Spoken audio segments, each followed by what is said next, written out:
the Stories Studios, which is also a playroom. Yeah. Works both ways. We're just quarantining currently. Yep.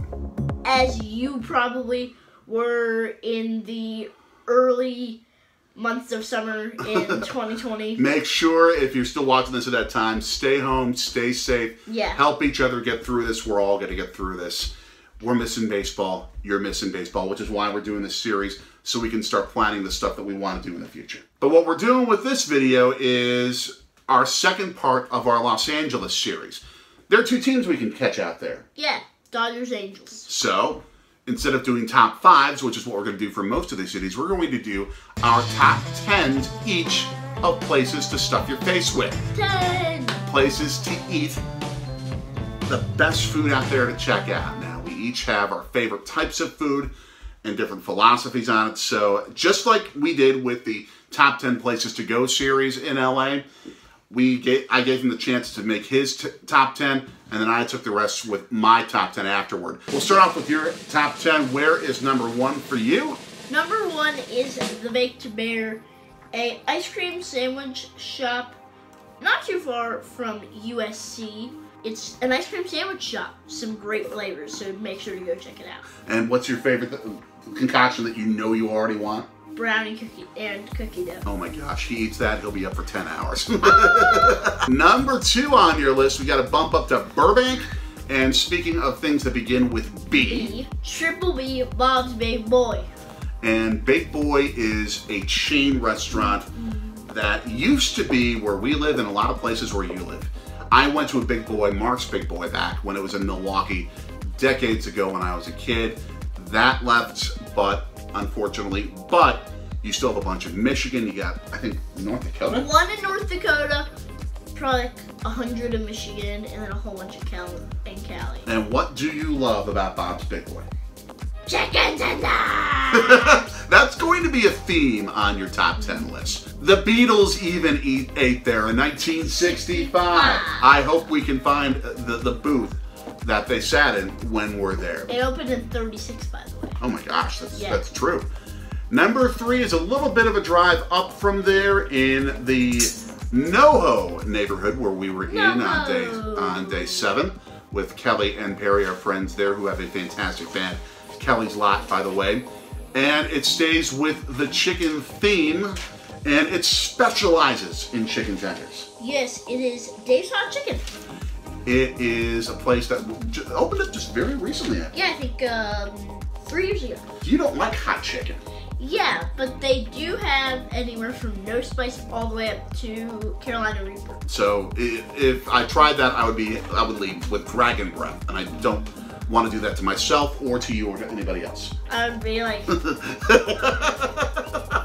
I might be in a hospital at that point if I tried that. Number 4 stays with the chicken theme a bit, and it's in the true Hollywood Walk of Fame kind of a neighborhood.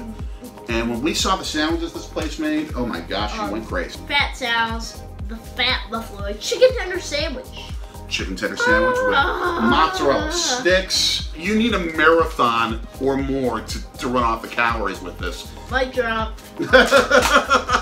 He would go crazy at this place. We'd probably have to split that sandwich to be able to pull that off. Number 5 on your list is a bit of a drive east of there. It's in some of the Thai and Armenian neighborhoods in LA. It specializes not in chicken tenders, though it has it. It specializes in pies and breakfast, the House of Pies. And I mean, great breakfast food. Yeah, chicken tenders, they do serve it on the menu. Number 6 on your list is not just in one neighborhood. It's in a bunch of neighborhoods in LA, a bunch of neighborhoods in California, and all over the West. Yeah, all over the West. In-N-Out Burger. They're famous for the burgers. They're famous for the not-so-secret menu. They're famous for the animal fries. They're famous for everything. Animal fries? What? They have cheesy animal fries, yeah. Ooh, that's tempting. Very tempting. But you can't go there and not have a burger. I mean, it's a very simple menu, but what they do fresh, and they do best. Number 7 is a much longer menu, a very long menu. It's close to downtown. It is one of the great delis in the United States of America. One of the few places on your list that doesn't have chicken tenders. Yeah, they do have, What's it called?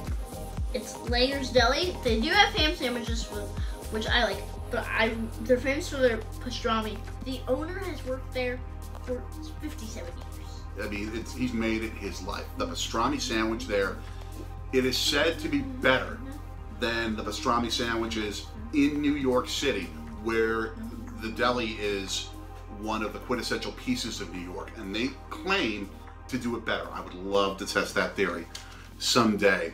Yeah. Number 8, speaking of delectable meats, prime rib is the main attraction at the next spot. So, the home of the beef bowl, Lawry's prime rib. I'm sorry I stole this from you, Liz. It's okay. I had to. I wish we could put it on both of our lists, but That's okay. That's okay. It is the one fancy place that I think is on both our lists. Not that I can't get dressed up and enjoy a good fancy dinner, but we tend not to do that on our trips. What is the beef bowl?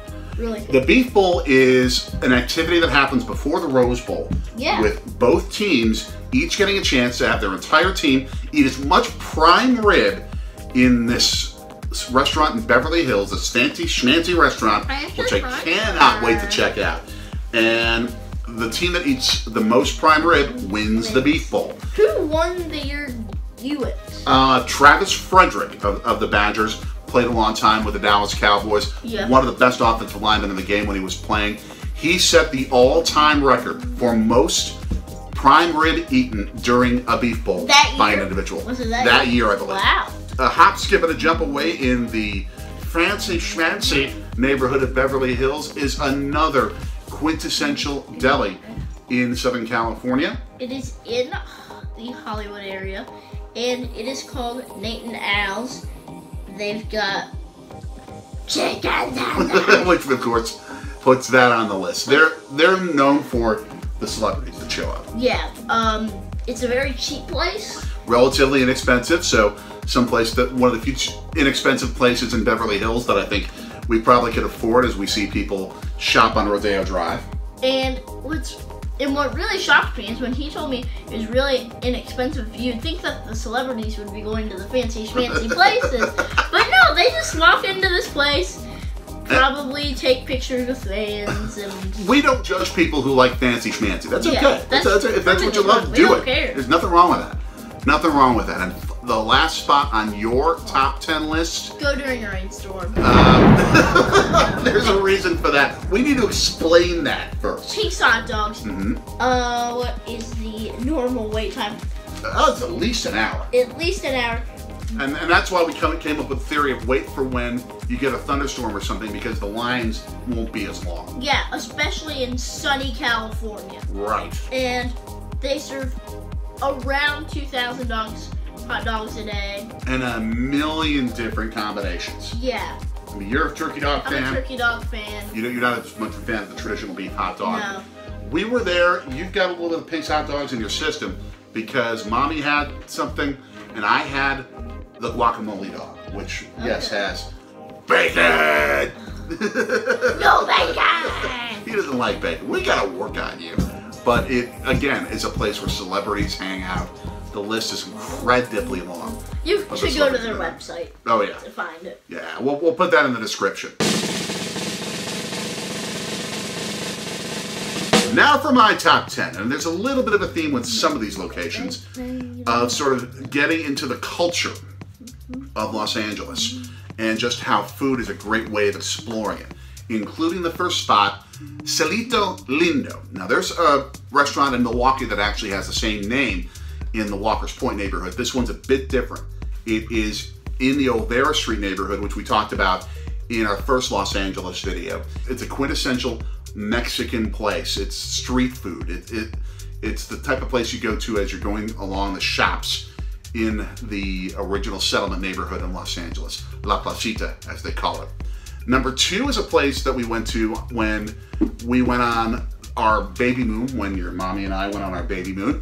It is in Pacific Palisades, right by Malibu. It is called Gladstone. Some of the best seafood I've ever had. We sat on the patio that day and we saw dolphins. Swimming, going and not going like seals. Exactly, but just such a beautiful sight to see dolphins while we're eating lunch. I mean, you can't beat that. Number 3 on the list, we would actually take a trip into the South Central neighborhood for this place. Don't be afraid. Do not be afraid to go into neighborhoods like this, especially during the daytime. Yeah. Because if you don't, you miss great places like Hawkins House of Burgers.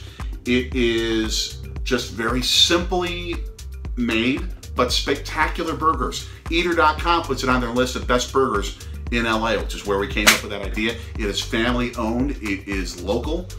Those are the best places to check out, and that's the kind that we want to put on the list. Number 4 on my list is a really cool merger of cultures, which again is one of the great pieces of Los Angeles, because you have the Mexican influence, you have the Asian influence. They show up in this restaurant in the Koreatown neighborhood, or close to it. Kogi Tacqueria.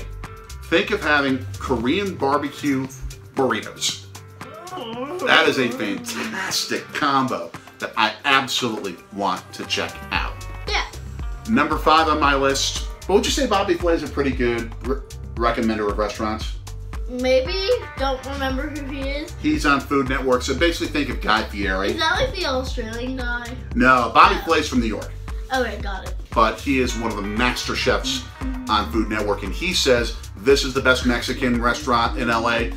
If he says La Casita Mexicana is the place to go, I can trust that, and it definitely has authentic Mexican cuisine. We stay with the burger theme like we talked about with Hawkins House of Burgers, like we talked about with In-N-Out Burger, one of the other great burger restaurants in Los Angeles, Original Tommy's. I want to say even predates In-N-Out Burger as sort of like the drive-in type of place, the traditional piece of Americana that a great burger stand is.